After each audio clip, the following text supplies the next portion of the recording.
Hello students, तो आज हम शुरू करेंगे अपने क्लास 6 का लेसन नंबर 4 जिसका नाम है शूल पानी। स्टूडेंट्स, वैसे तो मुझे पता है कि आप काफ़ी टाइम से इसका वेट कर रहे हो क्योंकि अब आपकी हाफ ईयरली भी पास में ही है।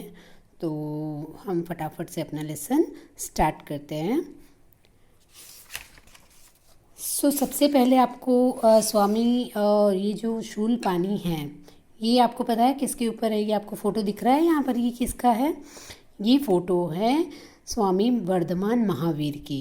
वर्धमान महावीर आपको पता है कौन थे? ये जैन धर्म के गुरु थे। जैन धर्म कौन सा धर्म होता है? आपने देखा होगा कि जैन धर्म में आजकल लोग वाइट में ही रहते हैं और उन्होंने मुंह पर एक वाइट कलर का पट्टी सा लगा रखा है। हमने तो मास्क अब लगाना शुरू किया है कोरोना में, पर वो तो पहले से ही मुंह पर हमेशा वाइट कलर की पट्टी बांध कर रखते थे ताकि उनके मुंह में कोई जीव जा कर के ना मरे। मतलब वो हमेशा अपने मन में सेवा, करुणा, धैर्य, अहिंसा और ये सब रखते थे। मतलब दूसरों की सेवा करना, दूसरों की मदद करना, किसी के साथ हिंसक नहीं होना, ये सारे जो गुण हैं इनके अंदर थे। ठीक है।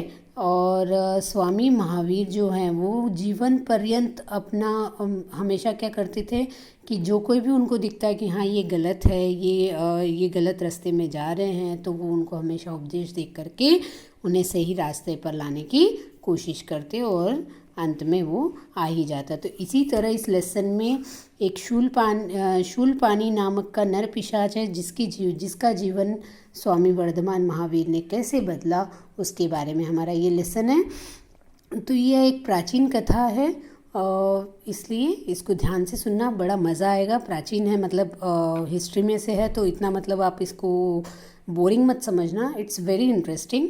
अगर आप ध्यान से सुनोगे तो आपको बहुत अच्छा लगेगा। Let's start. शाम ढलने लगी थी। भगवान महावीर विहार करते हुए आस्तिक नामक ग्राम के एक चैत्य में पहुँचे।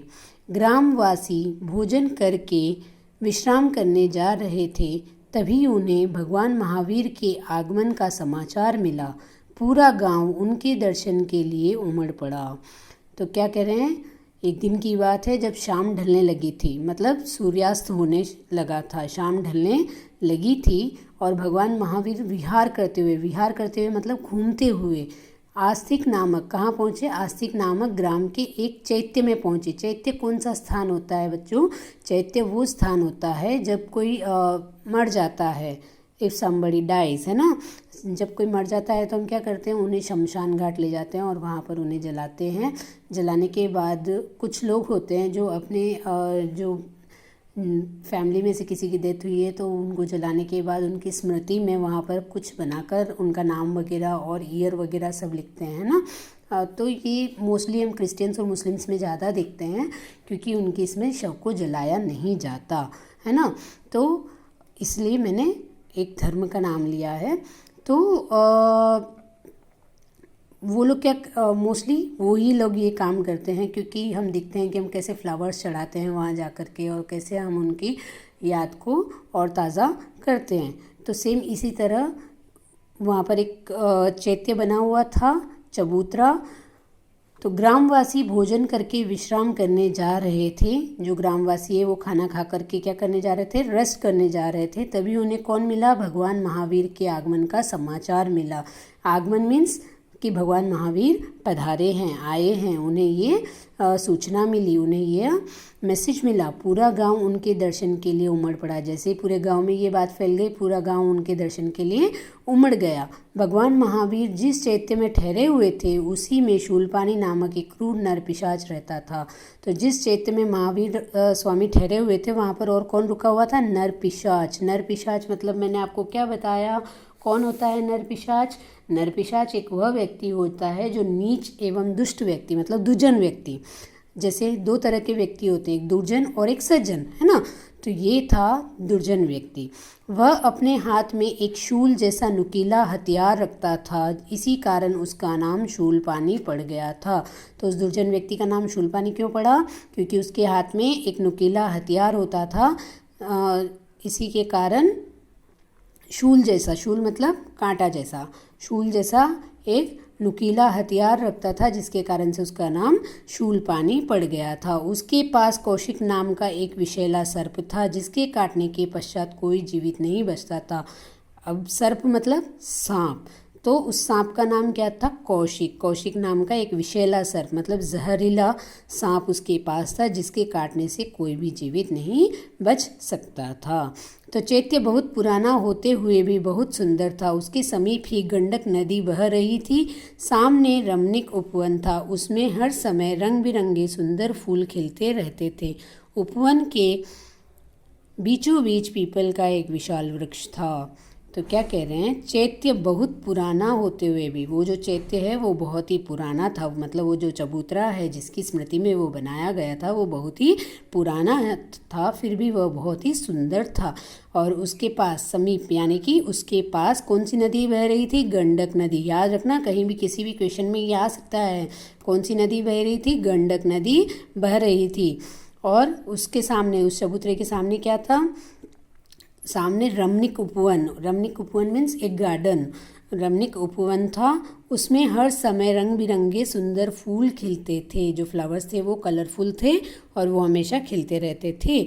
उपवन के बीचों बीच पीपल का एक विशाल वृक्ष था। उस गार्डन के बीचों बीच क्या था? एक पीपल का वृक्ष। पीपल का पेड़ आप सभी को पता है ना? तो पीपल का एक वृक्ष था। ये देखिए, इसका ये जो शूलपाणी है, ये देखिए, ये नुकीला सा है ना। इसके जो तीनों टिप्स हैं ये कितने तीखे हैं, कांटों की तरह, सेम इसी तरह। ओके, सो भगवान महावीर इसी पीपल के वृक्ष के नीचे बैठ गए। गांव वाले एक एक करके आते गए और उनके चरणों का स्पर्श करके उनके सामने भूमि पर बैठते गए। थोड़ी ही देर में वहाँ सारा गांव एकत्रित हो गया। तो क्या कह रहे हैं कि भगवान महावीर जो है वो कहाँ बैठ गए? फिर इसी पीपल के पेड़ के नीचे बैठ गए थे। और गांव वाले, जब उनको सूचना मिल गई कि भाई हाँ भगवान महावीर जो है वो यहाँ आए हैं, तो गांव वाले एक एक करके वहाँ आते गए और उनके चरणों को स्पर्श करते गए। चरणों को स्पर्श करना मतलब पैरों को छूना। स्पर्श करके उनके सामने भूमि पर बैठते गए। फिर थोड़ी देर में वहाँ सारा गांव एकत्रित यानी कि इकट्ठा हो गया। भगवान महावीर ने उन्हें धर्मोपदेश दिया। गांव वालों को उनका उपदेश बहुत अच्छा लगा। उपदेश की समाप्ति पर भगवान महावीर ने लोगों से अपने घर जाने को कहा, पर वे अपने जगह से हिले तक नहीं। गांव वालों ने उनसे गांव में चलने का आग्रह भी किया। भगवान महावीर ने इनकार कर दिया। गांव के मुखिया बोले, प्रभु, इस चैत्य में एक नर पिशाच रहता है। वह बहुत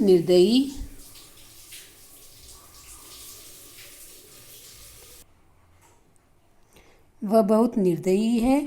जो भी रात में यहाँ ठहरता है या इधर से गुजरता है वह उसे मार डालता है। तो जैसे ही गांव वाले एकत्रित हो गए, इकट्ठा हो गए, महावीर ने क्या किया? भगवान महावीर ने उन्हें धर्मोपदेश दिया। धर्मोपदेश मतलब क्या होता है? धर्म का उपदेश, धर्म से रिलेटेड ज्ञान, धर्म से रिलेटेड बातें उन्हें बताई। फिर गांव वालों को उनका उपदेश बहुत अच्छा लगा। उपदेश की समाप्ति पर मतलब उपदेश खत्म होने पर भगवान महावीर ने लोगों से क्या कहा? आप अपने अपने घर जाओ, अब मैं विश्राम करूंगा। पर वे अपनी जगह से हिले तक नहीं, वो वहाँ से नहीं हिले। क्यों नहीं हिले? क्योंकि गांव वालों ने उनसे गांव में चलने का आग्रह किया मीन्स उन्हें रिक्वेस्ट की कि आप हमारे गांव में चले। भगवान महावीर ने क्या किया? इनकार कर दिया।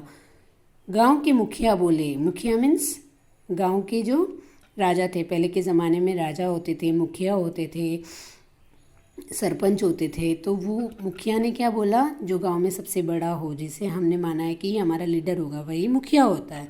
तो गांव के मुखिया क्या बोले? प्रभु, इस चैत्य में एक नर पिशाच रहता है। नर पिशाच यानी कि दुर्जन व्यक्ति रहता है। वह बहुत निर्दयी है। वह जो है वो, उसमें दया नाम की चीज़ बिल्कुल भी नहीं है। जो भी रात में यहाँ रुकता है या रात को इधर से गुजरता है वह उसे मार डालता है। भगवान महावीर उनकी बात सुनकर मुस्कुराए और बोले, तुम चिंता मत करो, वह मेरा कुछ अहित नहीं कर पाएगा।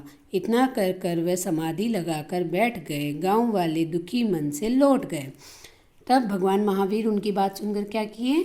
मुस्कुराए। मुस्कुराए मीन्स उन्होंने स्माइल दी और कहा कि आप चिंता ना करें, क्योंकि वो मेरा कुछ भी नहीं बिगाड़ पाएगा, मेरा कुछ भी अहित नहीं कर पाएगा, मतलब मेरा कुछ भी बिगाड़ नहीं पाएगा, मेरा कुछ भी बुरा नहीं कर पाएगा।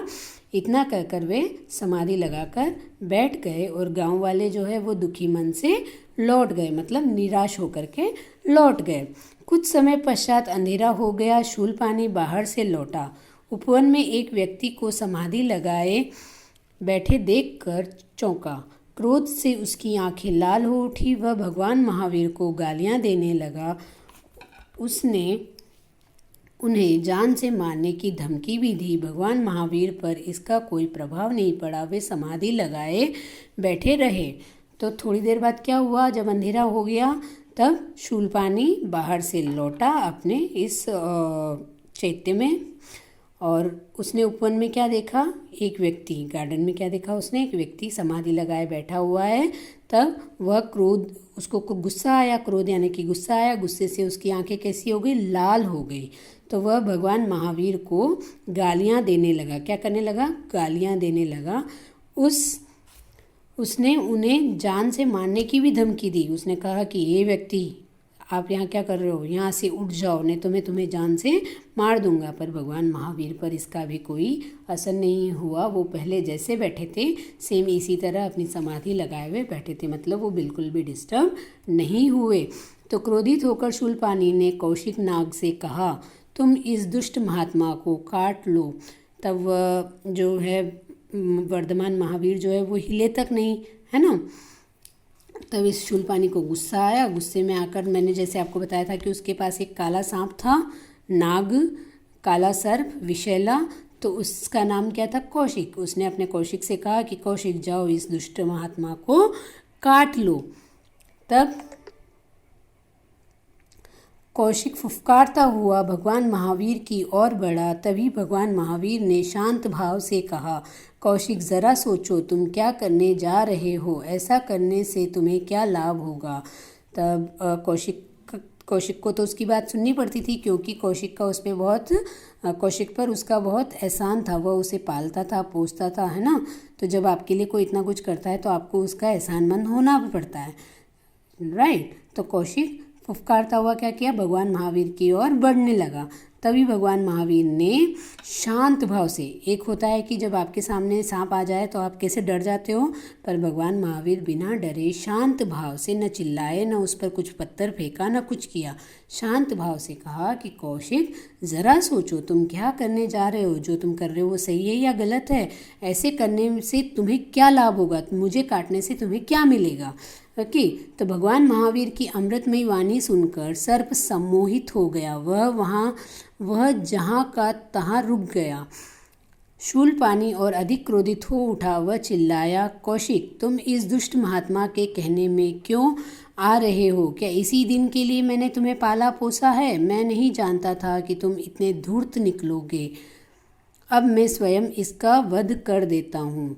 तो भगवान महावीर की जो वाणी थी वो बहुत ही अमृतमयी थी, बहुत ही धीमे और मीठी वाणी में बोलते थे। तब वह कौशिक जो है उनकी वाणी से सम्मोहित हो गया, मतलब वो उनके वश में हो गया, उनकी बात सुनने लगा। उसको लगा कि ये रे, कोई अगर इनकी जगह कोई और व्यक्ति होता तो वह मेरे ऊपर पत्थर फेंकता, मुझे मारता, पर ये ऐसा नहीं कर रहे हैं, बल्कि मुझे प्यार से समझा रहे हैं। तब वह उनसे सम्मोहित हो गया और जहाँ का वहीं रुक गया।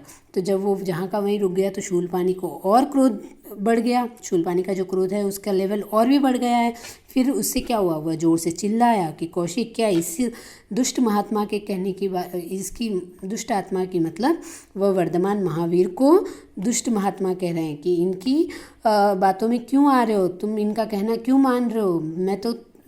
तुम्हें तो मैंने पाला पोसा है, तुम्हें मेरा एहसानमंद होना चाहिए, तुम्हें मेरी बात माननी चाहिए, पर ना कि तुम इसकी बात मान रहे हो। चलो, अब तुम अगर इसकी बात मान रहे हो तो अब मैं ही इसका वध कर देता हूँ, करके वह स्वयं वध करने की बात करता है। तो शूलपानी ने अपना शूल उठाया। जैसे ही उसने भगवान महावीर पर आक्रमण करना चाहा, कौशिक नाग ने उसे ही डंस लिया। शूलपानी धड़ाम से भूमि पर गिर पड़ा और तड़पने लगा। उसे तड़पता देखकर भगवान महावीर को बहुत दुख हुआ। उन्होंने कहा, शूलपानी घबराओ मत, मैं अभी जड़ी बूटी लाकर तुम्हारा उपचार करता हूँ। तो शूलपानी जो है, अब उसको गुस्सा आ गया कि मेरा सर्प मेरा होने के बावजूद मेरी बात नहीं मान रहा है। तो उसने क्या किया, गुस्से में खुद ही मारने के लिए दौड़ने लगा। तो वो अब मारेगा कैसे, उसके पास एक हथियार था जो शूल था। तो उसने वही शूल उठाया और जैसे ही वह महावीर की तरफ, भगवान महावीर की तरफ आक्रमण करने लगा। आक्रमण तो आप सब समझते ही हो, है ना, हमला करना। तो आक्रमण करना चाहा, वैसे ही कौशिक ने क्या किया, कौशिक कौन, इस शूलपानी का सांप, उसने इसी को ही डस लिया। ठीक है। तो शूलपानी क्या हुआ, धड़ाम से भूमि पर गिर पड़ा और वह तड़पने लगा। क्यों तड़पने लगा, क्योंकि जो विषैला सर्प है उसका विष जो है उसकी बॉडी में फैलने लगा, तब वह तड़पने लगा। तो उसे तड़पता हुआ देखकर महावीर को बहुत बुरा लगा, बहुत दुख हुआ, क्योंकि वो किसी को तड़पता हुआ नहीं देख सकते थे। तो उन्होंने कहा, शूलपानी तुम घबराओ मत, मैं अभी जड़ी बूटी ला करके तुम्हारा उपचार करता हूँ। ठीक है, उपचार मतलब कि फर्स्ट एड, है ना, मैं अभी तुम्हारे दवा लगाता हूँ जिससे तुम्हें इससे राहत मिल जाए। तो महावीर स्वामी ने कहा, तुम्हारा कथन ठीक है। सॉरी, हमारा एक पैराग्राफ छूट गया। हाँ, भगवान महावीर जंगल की ओर निकल गए। अंधेरा होने के कारण उन्हें बहुत परेशानी हो रही थी, फिर भी उन्होंने एक जड़ी बूटी खोज ही ली। जब वे लौटे तो गांव के बहुत से लोगों को वहां पाया। भगवान महावीर ने जड़ी बूटी घिसकर शूलपानी का उपचार करना आरंभ किया। तो गांव के मुखिया ने कहा, भगवान इसे न बचाएं, यह हत्यारा और पापी है, यह निर्दोष लोगों को सताता है, अतः इसे मर जाने दें। तो भगवान महावीर शूलपानी को यह कहकर गए ना कि तुम घबराओ मत, तुम्हारे लिए मैं अभी जड़ी बूटी लाता हूँ और तुम्हारा उपचार करता हूँ। तो भगवान महावीर क्या हुआ, जंगल की ओर निकल गए। इतना बोल करके जंगल की ओर चले गए। अंधेरा होने के कारण उन्हें बड़ी मुश्किल हो रही थी, क्योंकि पहले के ज़माने में ना तो कोई स्ट्रीट लाइट थी ना कुछ था।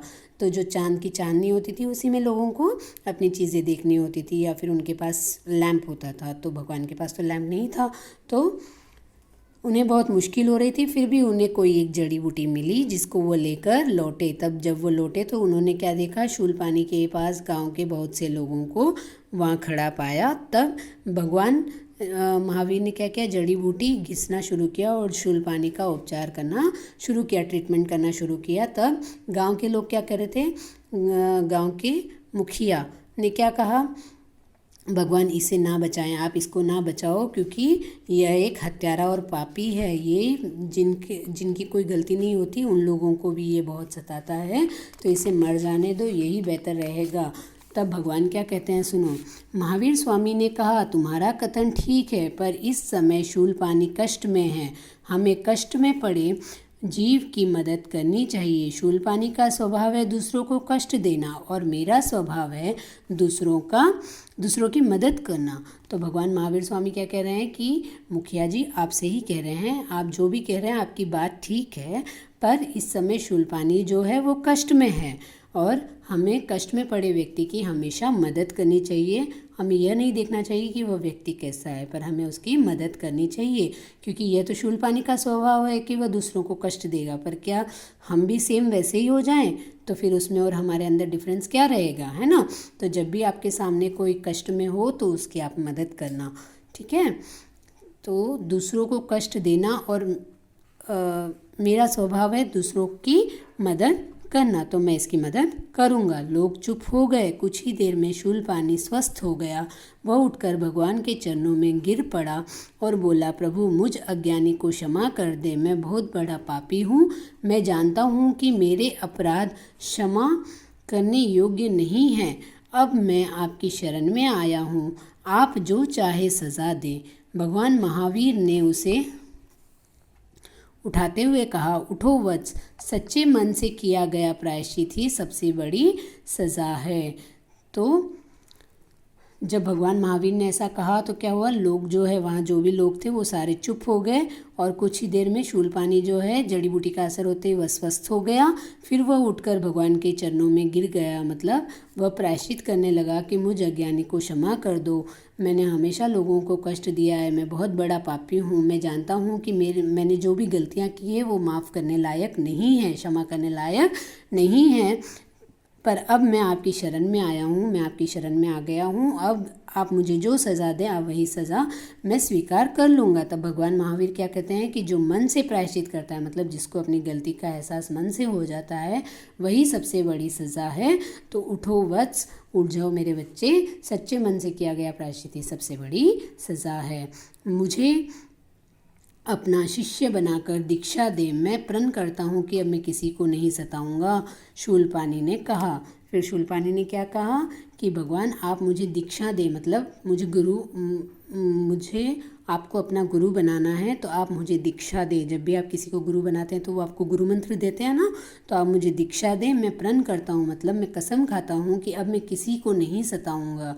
तो ऐसा किसने कहा, शूलपानी ने। किससे कहा, भगवान वर्धमान महावीर स्वामी से उसने यह बात कही। तब भगवान महावीर ने उसके सिर पर हाथ फेरते हुए कहा, वत्स आज से तुम मेरे शिष्य हुए, भगवान तुम्हारा कल्याण करेंगे, मानवता की सेवा करना ही सबसे बड़ा धर्म है, यही तुम्हारे लिए दीक्षा है। तब भगवान महावीर ने क्या किया, पहले उसे उठाया, उसके सिर पर हाथ फेरते हुए कहा, वत्स आज से तुम मेरे शिष्य हो, ठीक है, भगवान तुम्हारा कल्याण करेंगे। और इनका गुरु मंत्र क्या था कि मानवता की सेवा करना ही सबसे बड़ा धर्म है और यही तुम्हारी दीक्षा है, यही तुम्हारा धर्म होगा और यही तुम्हारे लिए दीक्षा होगी कि तुम मानवता की सेवा करो। महावीर स्वामी से दीक्षा पाने के उपरांत शूलपानी का जीवन दर्शन ही बदल गया। अब वह परोपकार में जीवन व्यतीत करने लगा। तब से फिर वह जो है लोगों की सेवा करता और एकदम अच्छा सा जीवन व्यतीत करने लग गया। मतलब जो महावीर स्वामी ने उसे उपदेश दिया, जो रास्ता बताया, वह उसी रास्ते पर चलना शुरू हो गया। तो बच्चे आप लोगों को क्या करना है, ऐसा नहीं कि आप अगर पैसे वाले हो तो आप किसी को, जो आपके सामने गरीब आता है, उसे घमंड दिखाओगे। क्योंकि मैंने कई बच्चों को देखा है कि वो ऐसे करते हैं, है जा जा, ये नहीं करना है। अगर आपके पास सिक्का हो, एक सिक्का दे दो, फिर उसे बोलो कि आंटी आप तो अच्छे हो, आप काम क्यों नहीं करते हो। तो आप शायद आपकी वॉइस उनको इतनी अच्छी लग जाए और वो आपकी बात मान जाए। या आपके सामने कोई बूढ़ा व्यक्ति रोड क्रॉस कर रहा हो और वो रोड क्रॉस नहीं कर पा रहा है, बहुत ज़्यादा ट्रैफिक है, तो आप उनकी मदद करें। पर हाँ, आजकल का ज़माना अच्छा नहीं है, कई स्ट्रेंजर्स जो हैं वो ये सब जानबूझकर करते हैं कि वो आपके सामने बूढ़े बनते हैं और